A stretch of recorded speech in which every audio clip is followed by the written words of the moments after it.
오늘은 창세기 12장 1절에서 4절까지의 말씀을 함께 읽어보았습니다. 오늘 말씀의 제목은 창대함의 갈림길, 창대함의 갈림길이라는 제목의 말씀입니다. 이 제하의 말씀을 통해서 오늘 주님께서 우리에게 은혜 주시기를 원합니다. 제가 예전에 마트에 갔다가 이런 광경을 목격한 적이 있습니다. 한 어린아이가 완구 코너에서 걸음을 멈추고 로봇 장난감을 뚫어지게 쳐다보고 있는 모습이었습니다. 그 장난감은 저도 알 정도로 유명한 변신 로봇이었고, 이 로봇이 이 나이대의 아이들에게 있어서 너무나 갖고 싶어하는 선망의 대상이라는 것도 잘 알고 있었습니다. 그 아이를 바라보고 있으니 그 아이는 무엇인가 홀린 듯이 그 장난감을 바라보고 있었고요. 누가 보더라도 이 친구는 이 장난감을 정말 갖고 싶어 하는구나 라는 것을 어렵지 않게 알 수 있었습니다. 단순히 갖고 싶다라고 하는 모습을 뛰어넘어서 어떤 염원과 갈망까지 느껴지는 이 어린 아이의 눈빛을 보았던 적이 있습니다. 그렇다면 여러분, 이 아이가 과연 어떻게 행동했을까요? 어김없이 이 아이는 뒤에 있는 어머니에게로 달려갔습니다. 그리고 이 장난감이 갖고 싶다고 어머니에게 말하기 시작하더라고요. 떼를 쓰기도 하고요, 울기도 했습니다. 또한 불쌍한 척을 하기도 하고요, 집에 가면 엄마 말을 잘 듣겠다면서 약속도 하기도 하며 갖은 애교를 떨면서 어머니에게 요구했습니다. 그렇게 어머니에게 매달리고 나니 어머니께서는 결국 그 아이에게 장난감을 선물해 주시더라고요. 아이는 아마도 정확히 알고 있었던 것 같습니다. 내가 정말 갖고 싶어하고 원하는 이 장난감을 나에게 줄 수 있는 유일한 존재는 어머니라는 사실을 말이죠. 여러분, 사실 원하는 것과 실제로 그것을 얻는 것에는 분명한 갈림길이 존재합니다. 이게 무슨 말이냐 하면, 내가 아무리 간절히 원하고 바란다 할지라도 그것을 언제나 100% 얻을 수 있는 것은 아니며, 또한 내가 원하지 않고 생각하지 못하고 있다 하더라도 그것과 상관없이 그것을 얻게 되거나 이루는 일들이 너무나도 많기 때문이지요. 즉, 내가 무엇인가를 원하는가가 중요한 것보다, 그것보다 훨씬 더 중요한 것은 그것을 얻을 수 있는 길에 서 있느냐, 서 있지 않느냐가 더 중요하다는 것입니다. 여러분, 오늘 우리는 말씀을 보았습니다. 창세기 말씀, 우리가 너무나 잘 알고 있는 아브람 소명 사건에 대해서 읽어보았습니다. 하나님께서는 오늘 아브람을 부르시고 명령하시고 새로운 곳으로 보내고 계시지요. 사실 이 말씀을 보면 저는 그렇게 느껴졌습니다. 이 하나님의 말씀이 굉장히 터프하게도 느껴지고요, 어떤 모습에서는 좀 강압적이다라고 느껴질 정도의 강한 표현이다라고 느껴지기도 했습니다. 아브람을 보내는 하나님의 모습을 우리 한번 같이 살펴보도록 하시죠. 창세기 12장 1절 말씀을 우리가 함께 읽어보도록 하겠습니다. 우리 한 목소리로 화면을 보시면서 1절의 말씀을 읽겠습니다. 시작.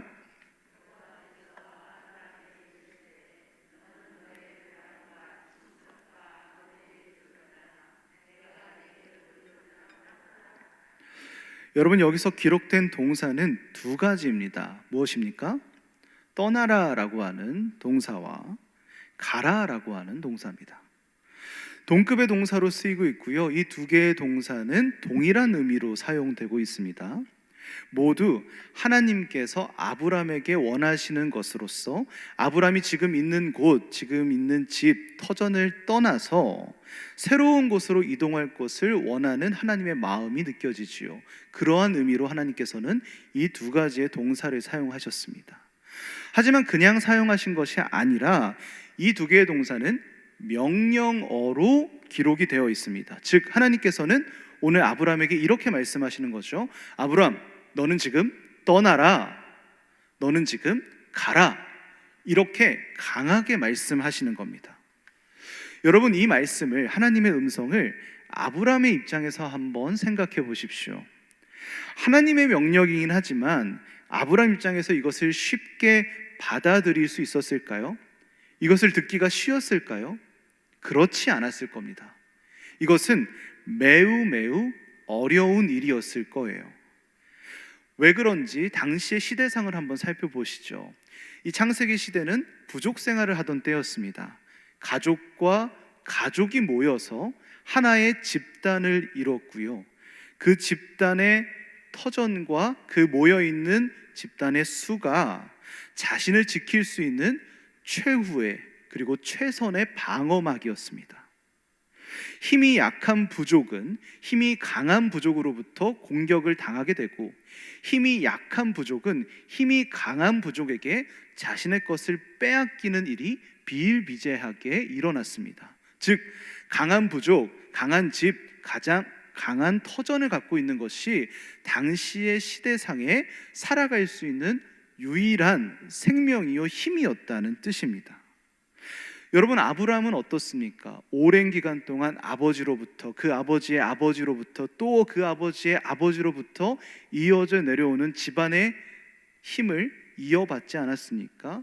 그는 그 가족의 힘이 있었습니다. 가족의 숫자가 있었습니다. 가지고 있는 가축들도 있었습니다. 살고 있는 터전들도 있었습니다. 이것들은 어쩌면 아브라함에게 있어서 당시의 삶에 자신의 생명을 지키고 편안하고 안전한 삶을 누리게 할 수 있는 아주 큰 힘이 되었을 것입니다. 하지만 하나님께서는 바로 이것들로부터 떠날 것을 요구하고 계신 겁니다. 아브라함이 살 수 있는 유일한 방어막, 생명줄, 터전, 힘으로부터 하나님께서는 아브라함, 네가 떠나고 갈 것을 명령하고 계신다는 것이지요. 그렇기 때문에 이 표현이 굉장히 강하고 강압적인 표현으로까지 느껴지게 됩니다. 어쩌면 이 하나님의 명령은 이렇게 들리기까지 하죠. 너는 지금 안전하고 편안한 그곳을 버리고 새로운 곳으로 가라. 죽음과 위협이 도사리고 있는 곳으로 걸어가라 라고 하는 하나님의 음성처럼 느껴지기 때문입니다. 만약 우리가 아브라함이라고 가정하고 이 말을 들었다면 어떠한 감정이 느껴지셨겠습니까? 결코 하나님의 이 음성을 쉽게 받아들이지 어려웠을 겁니다. 그 말을 우리에게 하셨을 때 우리는 하나님께 되려 섭섭할 수도 있고요, 서운한 감정이 들 수도 있었을 거예요. 내가 지금까지 쌓아왔던 나의 터전, 나의 힘, 나의 모든 것들로부터 하나님이 그것을 버려두고 떠나라고 하셨을 때 우리는 그것이 참 무서운 말이라는 것을 잘 알고 있습니다. 하지만 여러분, 이렇게 강압적이고 강하다라고 느껴지는 하나님의 이 음성이, 때로는 서운한 마음이 들게끔 강하게 느껴지는 이 하나님의 음성이 사실은 어떤 말보다 유머러스하고 따뜻한 하나님의 음성이라는 사실을 우리는 발견해 볼 수가 있습니다. 과연 어떠한 이유 때문일까요? 1절 말씀을 보면 하나님께서는 두 개의 명령을 주셨다고 했습니다. 떠나라, 가라 라고 하는 명령어였어요. 하지만 그 명령어와 동시에 하나님께서는 두 가지의 약속 또한 아브라함에게 해주셨습니다. 그 약속이 무엇인지 한번 2절 말씀을 같이 한번 살펴보도록 하시죠. 한번 큰 목소리로 함께 읽겠습니다. 2절 말씀입니다. 시작.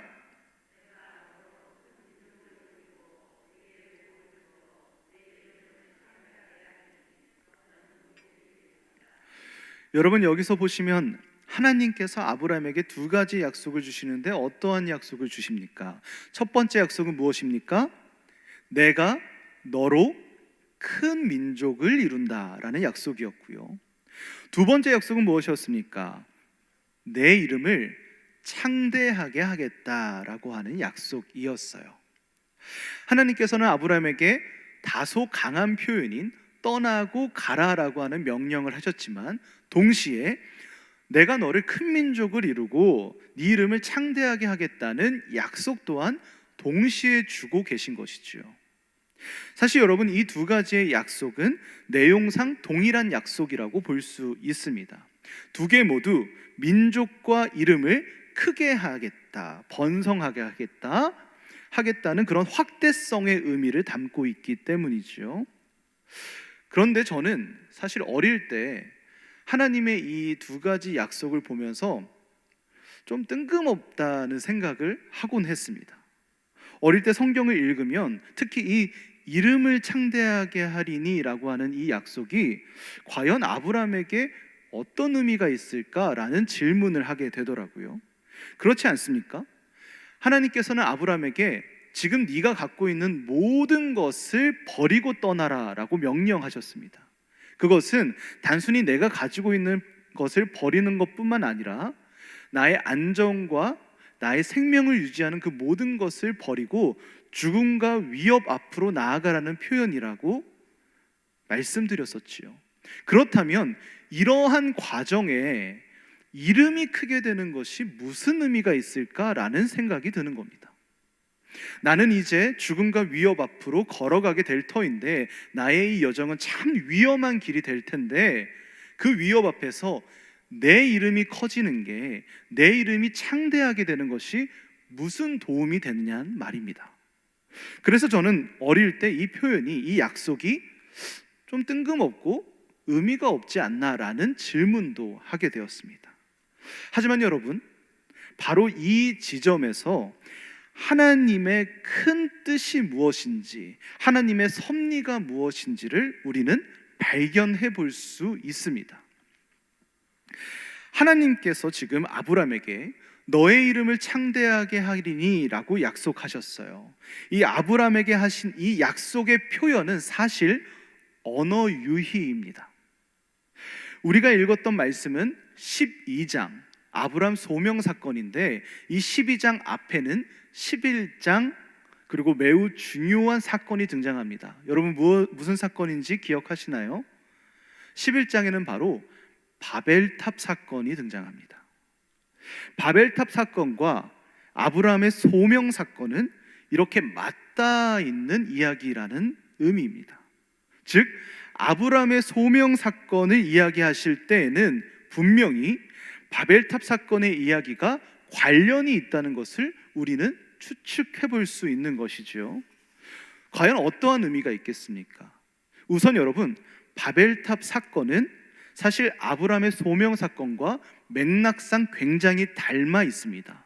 왜냐하면 11장에 나오는 바벨탑의 이 탑이라고 하는 단어는 원어로 믹달이라고 하는 단어를 사용합니다. 믹과 달이라고 하는 합성어이지요. 여기서 사용하는 달이라고 하는 동사는 크게 하다, 크게 만들다, 번창하다, 창대하게 하다라고 하는 의미를 가진 동사입니다. 즉 아브라함을 큰 민족을 이루겠다라고 하는 맥락과 동일하다고 볼 수 있겠죠. 또한 이뿐만이 아닙니다. 11장 4절을 한번 읽어볼 텐데요, 바벨탑 쌓는 사람들이 어떠한 말을 했는지 한번 살펴보시지요. 11장 4절의 말씀입니다. 시작.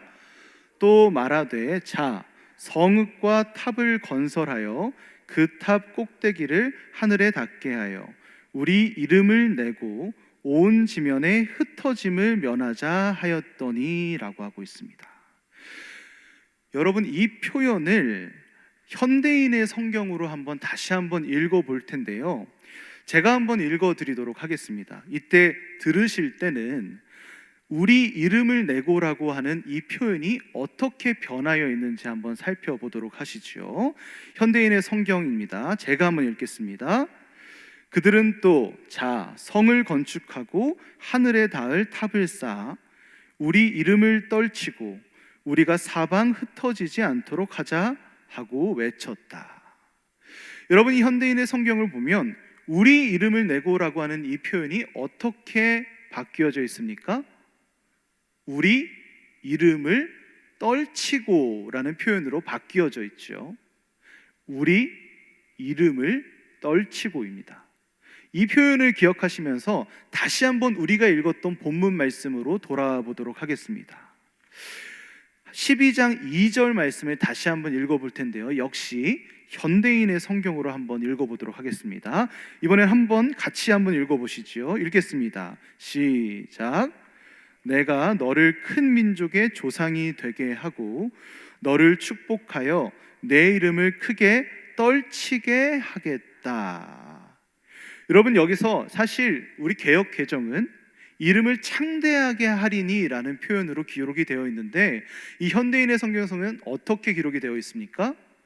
내 이름을 크게 떨치게 하겠다라는 표현으로 바뀌어져 있습니다.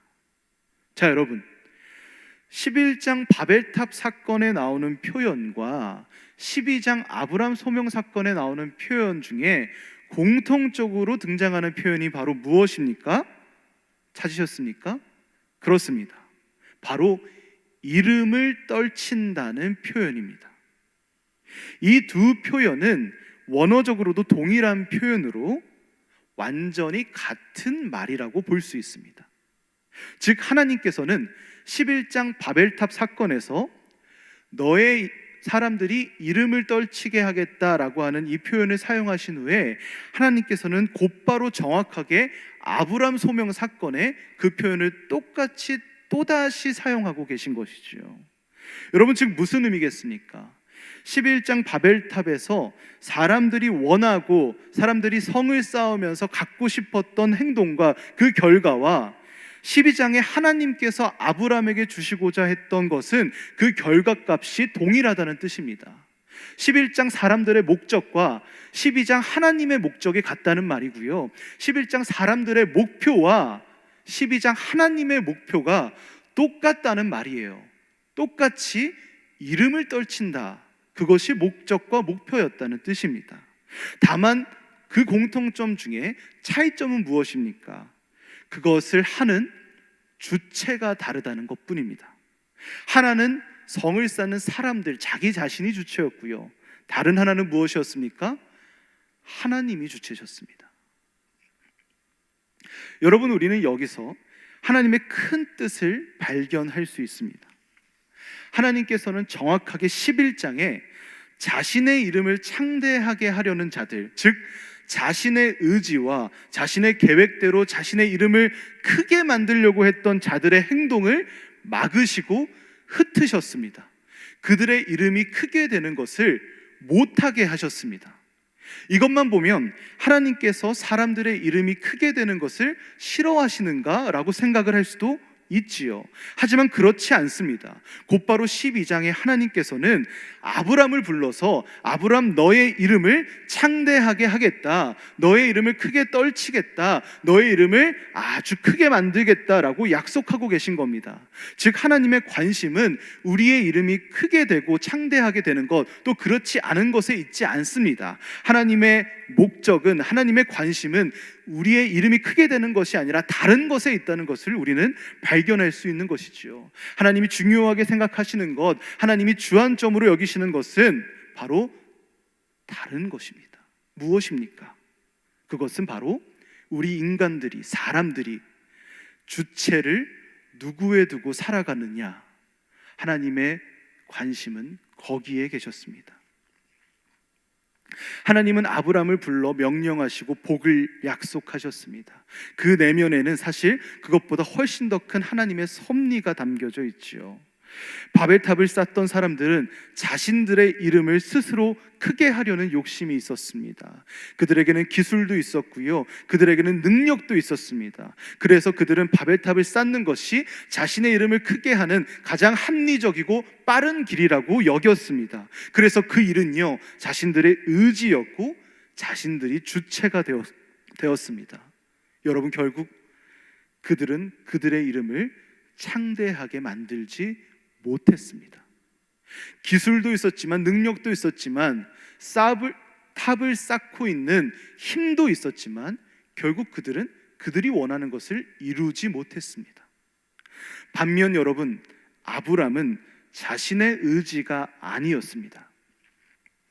지금 이 말씀에서 아브람의 의지가 어디에 있습니까? 아브람의 의지는 발견할 수가 없습니다. 그저 하나님이 이끄실 땅으로, 그 길로 이끌려 갈 뿐이었습니다. 그것은요, 오직 하나님의 의지였고, 그것은 오직 하나님이 주체가 되셨습니다. 하나님의 뜻이고, 하나님의 길이고, 하나님이 인도하시는 길이었어요. 그저 아브람은 그 길에 순종했을 뿐인데, 그 명령과 그 방향에 따라가고 걸어갔을 뿐인데, 아브람은 이름의 창대함, 모든 이가 염원하고 모든 이가 바라고 모든 이가 그것을 원해 바벨탑같이 쌓았던 그 이름의 창대함을 이루게 되었다는 것입니다. 내가 아닌 하나님께 이끌려 갔을 때 말입니다. 여러분, 결과를 보면 어떻습니까? 이름의 창대함을 이룬 자와 이루지 못한 자의 차이점은 딱 하나밖에 없습니다. 그들을 가른 것은 바로 삶의 주체를 하나님께 두고 있느냐, 하나님께 두고 있지 않느냐의 차이점 뿐입니다. 그래서 우리는 이것을 창대함의 갈림길이라고도 표현할 수 있겠지요. 여러분, 사실 우리는 이 말씀을 보면서 우리 신앙생활의 단면을 발견하게 됩니다. 단순히 여기서는 이름의 창대함이라고 하는 복으로 표현되어 있지만, 사실 이름의 창대함이 무엇입니까? 명예입니다. 인간이 가지고 있는 욕구 중에 가장 최상단에 위치하는 욕구이지요. 그래서 이 이름의 창대함이라는 것을 조금 더 확대해서 성경을 다시 한번 해석해 보면, 이 이름의 창대함은 인간의 욕망을 의미합니다. 인간이 간절히 원하는 것도 의미할 수 있겠지요. 인간들이 소원하는 것을 의미할 수도 있습니다. 인간이 바라고 구하는 것을 의미하겠지요. 또 여기서는 가족의 건강도 들어갈 겁니다. 자녀들의 학업도 들어갈 거고요. 자녀들의 미래와 앞으로의 장래도 해당될 것입니다. 경제적인 어려움도 해당될 것이고요. 여러 가지 개인의 문제와 가정의 문제들, 모든 것들이 여기에 해당할 것입니다. 사람들이, 인간들이 살아가면서 간절히 원하고 바라는 것, 소망하는 것, 염원하는 것, 갈망하는 것, 꿈꾸는 것, 갖고 싶고 소망하는 그 모든 것들 말입니다. 하지만 여러분, 이 모든 소망과 염원을 가지고 바벨탑을 쌓을 것인지 아니면 하나님께 이끌려 갈지는 우리의 선택에 달려 있습니다. 어찌 보면 바벨탑을 쌓는 사람들은 인간적인 시선과 가치로 보았을 때 당시에 훨씬 더 합리적인 모습으로 보였을 겁니다. 그것이 자신들이 바라는 것을 더욱더 확실하게 얻을 수 있고 더욱더 빠르게 얻을 수 있는 일이라 여겨졌을 겁니다. 그래서 그들은 탑을 쌓았겠지요. 그래서 그 창대함의 갈림길 앞에서 그들은 바벨탑이라고 하는 자신의 의지의 길을 선택하게 됩니다. 우리도 그렇지 않겠습니까?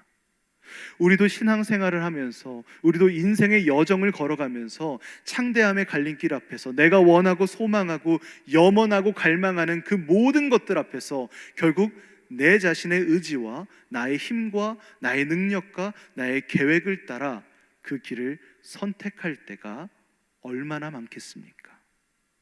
하지만 여러분, 하나님께서는 이 갈림길 앞에서 우리에게 분명하게 말씀하십니다. 아니야, 너희가 원하는 그 모든 것들은 너희가 아니라 사실 내가 하는 거란다. 네가 보기에는 나를 따르는 이 길이 멀어 보이고 힘들어 보여도 이 길이 맞단다. 나에게 맡겨라. 그러하니 나에게 의지해라. 그러하니 나와 함께 가자. 그러하니 나의 길을 함께 걷자.